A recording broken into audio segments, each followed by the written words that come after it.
Price lord. ಕರ್ತನಲ್ಲಿ ನನ್ನ ಆತ್ಮೀಯ ಸ್ನೇಹಿತರೆ, ಇಂದು ನನ್ನ ತಾಯಿಯ ಒಂದು ಕರ್ತನ ಪುನರುತ್ಥಾನದಲ್ಲಿ ದೇವರ ಬಳಿಯಲ್ಲಿ ಸೇರಿದಂಥ ಆ ಅಮೂಲ್ಯವಾದ ದಿನ. ಈ ದಿನದಲ್ಲಿ ನಾವು ಕರ್ತನ ಬಳಿಯಲ್ಲಿ ನಾವೊಂದು ಪ್ರಾರ್ಥನೆ ಮೂಲಕ, ದೇವರೇ, ನಮ್ಮನ್ನು ಕೂಡ ನಿನಗೆ ಸಮರ್ಪಿಸ್ತೇವೆ. ನೀನು ನಮ್ಮನ್ನ ಆ ಒಂದು ಪುನರುತ್ಥಾನದ ಒಂದು ಕೃಪೆ ಕರುಣೆಯನ್ನು ಅನುಗ್ರಹಿಸು. ಸೇವಾ ಕಾರ್ಯದಲ್ಲೂ ನಮ್ಮನ್ನ ತಾಯಿ ಹೇಗೆ ನಡೆದುಕೊಂಡ್ರೋ ಆ ಭಯ ಭಕ್ತಿ ನಮ್ಮೊಳಗೂ ಕೂಡ ಕರ್ತನೆ ದಯಪಾಲಿಸು ಎಂಬುದಾಗಿ ನಾವೊಂದು ಪ್ರಾರ್ಥನೆ ಮೂಲಕ ಮೊರೆ ಇಡೋಣ ಪ್ರಿಯರೇ. ದೇವರು ಹೇಳ್ತಾರೆ ಯೋಹಾನ ಪತ್ರಿಕೆ 11ನೇ ಅಧ್ಯಾಯ 25ನೇ ವಾಕ್ಯದಲ್ಲಿ, ನಾನೇ ಪುನರುತ್ಥಾನವೂ ಜೀವವೂ ಆಗಿದ್ದೇನೆ, ನನ್ನನ್ನು ನಂಬುವವನು ಸತ್ತರೂ ಅವನು ಬದುಕುವನು ಎಂಬುದಾಗಿ. ಹೌದು ನನ್ನ ಪ್ರಿಯರೇ, ಇಂದು ನನ್ನ ತಾಯಿ ಈ ಭೂಲೋಕದಲ್ಲಿ ನನ್ನೊಂದಿಗೆ ಸೇರಿ 20 ವರ್ಷಗಳು ಕರ್ತನ ಸೇವೆಯನ್ನ ಬಹಳ ಪ್ರೀತಿಯಿಂದಲೂ ಅಮೂಲ್ಯವಾದ ರೀತಿಯಲ್ಲಿ ನಡೆಸಿದ್ದಾರೆ. ಅವರು ಮಾಡಿದ ಸೇವೆ, ಆತ್ಮಗಳನ್ನು ಆದಾಯ ಮಾಡಿರುವುದು, ಆಲಯ ಕಟ್ಟುವಂತ ಕಾರ್ಯ, ತನ್ನ ಮನೆಯನ್ನ ದೇವರೇ ನಿನಗಾಗಿ ನಾನು ಆಲಯ ಕಟ್ಟುವುದಕ್ಕೆ ಒಪ್ಪಿಸ್ತೇನೆ ಎಂಬುದಾಗಿ ದೇವರಿಗೆ ಸಮರ್ಪಣೆ ಮಾಡಿದಂತ ತಾಯಿ. ಅಷ್ಟು ಮಾತ್ರ ಅಲ್ಲ, ತಾಯಿ ಅನೇಕ ರೋಗಿಗಳಿಗಾಗಿ ಪ್ರಾರ್ಥಿಸುವಾಗ ಅವರ ರೋಗ ಸ್ವಸ್ಥತೆ ಬಿಡುಗಡೆಯನ್ನ ಯೇಸು ಸ್ವಾಮಿ ಅನುಗ್ರಹಿಸಿದ್ದಾರೆ ಪ್ರಿಯರೇ. ಕಣ್ಣೀರಿನಲ್ಲಿ, ದುಃಖದಲ್ಲಿ, ವೇದನೆಯಲ್ಲಿ, ಮುರಿದ ಸಂಬಂಧ, ಮುರಿದ ಕುಟುಂಬಗಳಿಗಾಗಿಯೂ ತಾಯಿ ಪ್ರಾರ್ಥಿಸುವಾಗ ಅನೇಕ ಕುಟುಂಬಗಳನ್ನ ಕರ್ತನು ಕಟ್ಟಿ ದೇವರ ಬಳಿಯಲ್ಲಿ ನಡೆಸಿದಂತ ಆ ಕೃಪೆ ಅವರಿಗೆ ಕೊಟ್ಟಿದ್ದು. ಅವರು ಮಾಡಿದ ಪ್ರಾರ್ಥನೆ ಒಂದು ನಿಷ್ಫಲವಾಗಿ ಹೋಗಿಲ್ಲ. ನನ್ನ ತಾಯಿಯವರು ಆ ಒಂದು ಅಮೂಲ್ಯವಾದ ಪವಿತ್ರ ಆತ್ಮ ಭರಿತವಾಗಿದ್ರು. ದೇವರ ಆತ್ಮನ ಅಭಿಷೇಕ ಅವರಲ್ಲಿ ಹತ್ತಿ ಉರಿಯುತ್ತಾ ಇತ್ತು. ಆ ಅಭಿಷೇಕ ಪ್ರವಾದನೆ ವರದಿಂದ ಹೊರಹೊಮ್ಮತಾ ಇತ್ತು ಪ್ರಿಯರೇ. ಅವರು ಒಬ್ಬ ಉತ್ತಮ ಪ್ರವಾದಿಯಾಗಿದ್ರು. ನನ್ನ ತಾಯಿಯ ಮೂಲಕ ಹೇಳಿದ ಒಂದೊಂದು ಪ್ರವಾದನೆಯು ನಾನು ಈ ದಿನ ಪ್ರಾರ್ಥಿಸಿ ನಾನು ಮೊರೆ ಇಡುವಾಗ ಎಲ್ಲಾ ಪ್ರವಾದನೆಗಳನ್ನ ಕರ್ತನು ನೆರವೇರಿಸಿದ್ದಾರೆ ಪ್ರಿಯರೇ. ಒಂದು ಪ್ರವಾದನೆ ಕೂಡ ನಿಷ್ಫಲವಾಗೋಗ್ಲಿಲ್ಲ. ಎಲ್ಲಾ ಪ್ರವಾದನೆ ಮಾತು ಯೇಸು ಸ್ವಾಮಿ ನೆರವೇರಿಸಿದ್ದಾರೆ. ಆತನಿಗೆ ಮಹಿಮೆ ಸಲ್ಲಿಸ್ತೇನೆ. ನನ್ನ ತಾಯಿ ಒಂದು ಅಮೂಲ್ಯವಾದ ಸತ್ಯವುಳ್ಳ ಪ್ರವಾದನ ಆತ್ಮನಿಂದ ತುಂಬಲ್ಪಟ್ಟಂತ ತಾಯಿಯಾಗಿದ್ವು. ಹೌದು ಪ್ರಿಯರೇ, ಇಂದು ಈ ವೇದ ವಾಕ್ಯದಲ್ಲಿ ಕರ್ತನು ಹೇಳ್ತಾರೆ, ನಾನು ಪುನರುತ್ಥಾನ, ನಾನು ಜೀವ ಆಗಿದ್ದೇನೆ, ನನ್ನನ್ನು ನಂಬುವನು ಸತ್ತರೂ ಕೂಡ ಅವನು ಬದುಕ್ತಾನೆ ಎಂಬುದಾಗಿ. ಹೌದು ನನ್ನ ಪ್ರಿಯರೇ, ಇವತ್ತು ನನ್ನ ತಾಯಿ ಭೂಲೋಕದಲ್ಲಿ ಶ್ರೇಷ್ಠವಾದ ಒಂದು ಹೋರಾಟ ಮಾಡಿ ದೇವರಿಗಾಗಿ 20 ವರ್ಷಗಳ ಸೇವೆಯನ್ನ ಸತತವಾಗಿ ನನ್ನೊಟ್ಟಿಗೆ ಸೇರಿ ಅವರು ಸೇವೆ ಮಾಡಿ ಪರಲೋಕಕ್ಕೆ ದೇವರ ಬಳಿಗೆ ನಿತ್ಯ ಜೀವದಲ್ಲಿ ಇಂದು ಸೇರಿದ್ದಾರೋ ಅವರ ದೇಹ ಈ ಒಂದು ಭೂಲೋಕದಲ್ಲಿ ಬಿಡಲ್ಪಟ್ಟಿದ್ದೆ.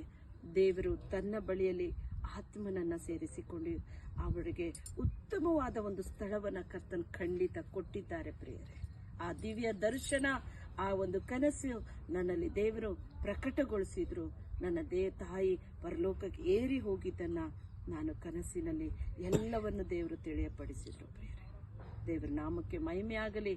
ಪ್ರಿಯ ಸಹೋದರ ಸಹೋದರಿ, ನನ್ನ ಆತ್ಮೀಯ ಸ್ನೇಹಿತರೆ, ಇಂದು ಈ ವೇದ ವಾಕ್ಯವನ್ನ ನೀವು ಕೇಳ್ತಾ ಇದ್ದೀರೋ, ನಾವು ನಾನೇ ಪುನರುತ್ಥಾನ, ನಾನೇ ಜೀವ ಆಗಿದ್ದೇನೆ, ನನ್ನ ನಂಬುವನು ಸತ್ತರೂ ಬದುಕುವನೆಂಬುದಾಗಿ ದೇವರು ಹೇಳ್ತಾರೆ. ಹಾಗಾಗಿ ಇವತ್ತು ನಮ್ಮೆಲ್ಲರಿಗೂ ಕೂಡ ಈ ಒಂದು ಸ್ಥಳ, ನಾವು ಒಂದಲ್ಲ ಒಂದಿನ ಈ ಭೂಲೋಕದಲ್ಲಿ ನಮ್ಮ ಶರೀರವನ್ನ ಬಿಟ್ಟು ಹೋಗ್ಬೇಕು, ಆತ್ಮದಲ್ಲಿ ಪರಲೋಕಕ್ಕೆ ನಾವು ಸೇರ್ಲೇಬೇಕು ಅಂತ ಅಮೂಲ್ಯವಾದ ಅವಕಾಶ ಎಲ್ಲರಿಗೂ ಇದೆ. ಈ ಬಹುಮಾನ ದೇವರು ಕೊಡುವುದಕ್ಕೆ ನಮ್ಮನ್ನು ಕರೆದಿದ್ದಾರೆ. ಆ ಕಲ್ವಾರಿ ಪ್ರೀತಿ ಎಡೆಗೆ ಸೆಳೆಯಲ್ಪಡ್ರಿ. ದೇವರಿಗೆ, ಪರಿಶುದ್ಧವಾದ ಕರ್ತನಿಗೆ ನಿಮ್ಮ ಜೀವಿತವನ್ನ ಕೊಡ್ರಿ.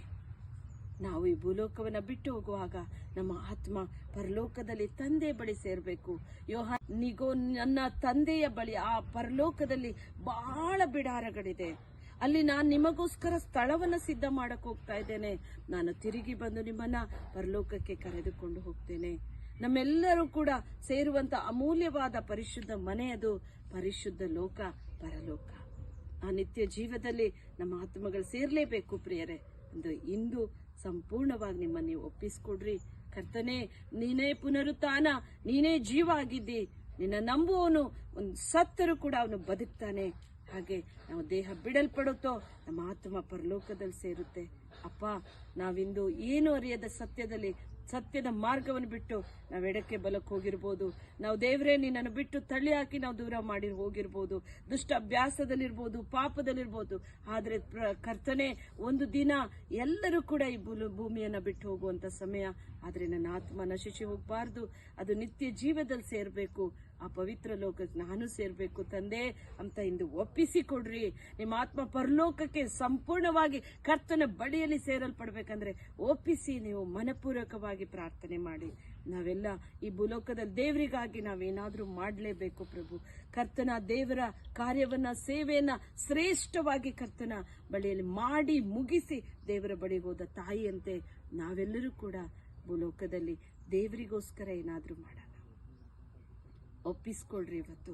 ದೇವರೇ, ನಿನಗೋಸ್ಕರ ನಾನು ಜೀವಿಸ್ತೇನೆ, ನಿನ್ನ ಸೇವೆಗಾಗಿ, ನಿನ್ನ ರಾಜ್ಯಕ್ಕಾಗಿ, ನಿನ್ನ ನೀತಿಗಾಗಿ ನಾನೇನಾದ್ರೂ ಒಂದು ತವಕ ಪಡ್ತೇನಪ್ಪ ಅಂತ ದೇವರಲ್ಲಿ ಸಮರ್ಪಣೆ ಮಾಡ್ರಿ.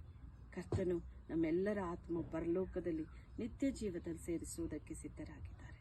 ಪ್ರಿಯರೇ, ದೇವರು ಹೇಳ್ತಾರೆ ಯೋಹಾನ ಪತ್ರಿಕೆ 14:6 ವಾಕ್ಯದಲ್ಲಿ, ನಾನೇ ಸತ್ಯ, ನಾನೇ ಜೀವ, ನಾನೇ ಮಾರ್ಗ, ನನ್ನ ಮೂಲಕವಾಗಿ ಹೊರತು ತಂದೆ ಬಳಿ ನೀವು ಯಾರು ಬರುವುದಿಲ್ಲ. ಹಾಗೆ ನಾವು ದೇವರನ್ನೇ ನಂಬಿದ ತಾಯಿ, ಅವರು ಆ ಮಾರ್ಗ, ಆ ಸತ್ಯ, ಆ ಜೀವದಲ್ಲಿ ಅವರು ನಡೆದ್ರು. ಇವತ್ತು ಪರಲೋಕದಲ್ಲಿ ಇದ್ದಾರೆ ದೇವರ ಬಳಿ. ಹಾಗೆ ನಮ್ಮ ಆತ್ಮ ಪರಲೋಕದಲ್ಲಿ ಸೇರಲ್ಪಡಬೇಕು. ಪ್ರಾರ್ಥನೆ ಮಾಡೋಣ. ಜೀವವುಳ್ಳ ದೇವನೇ ಸ್ವಾಮಿ, ಈ ವೇದ ವಾಕ್ಯವನ್ನು ಕೇಳಿದ ಪ್ರತಿ ಒಬ್ಬೊಬ್ಬರನ್ನು ಸ್ಪರ್ಶಿಸು ಅಪ್ಪ. ಅವರು ಕರ್ತನೆ ಯಾವ ಮಾರ್ಗ ಹಿಡಿದಿದ್ರು, ಯಾವ ದುಷ್ಟತ್ವದಲ್ಲಿದ್ರು, ಯಾವ ಪಾಪದಲ್ಲಿದ್ದರು, ಯಾವ ಕೆಡುಕಾದ ಕಾರ್ಯ ಮಾಡ್ತಾ ಇದ್ರು, ಅಪ್ಪ ಈ ದಿನವೇ ಈಗಲೇ ಸ್ವಾಮಿ ಅವರ ಮೇಲಿನ ಕಲ್ವಾರ ರಕ್ತವನ್ನು ಸಿಂಪಡಿಸ್ತೇನೆ ಸಪ್ಪ. ಅವರ ಪಾಪವನ್ನು ಪರಿಹರಿಸು, ಅವರನ್ನು ಶುದ್ಧಿ ಮಾಡು ಎಸಪ್ಪ. ಅಪ್ಪ, ಅವರ ಆತ್ಮ ನಶಿಸಿ ಹೋಗದಂತೆ ನಿತ್ಯ ಜೀವದಲ್ಲಿ ಸೇರೋ ಆತ್ಮವಾಗಿ ಮಾರ್ಪಡಿಸು ಅಪ್ಪ. ನೀನು ಮುಟ್ಟುತ್ತಾ ಇರೋದ ಸ್ತೋತ್ರಪ್ಪ.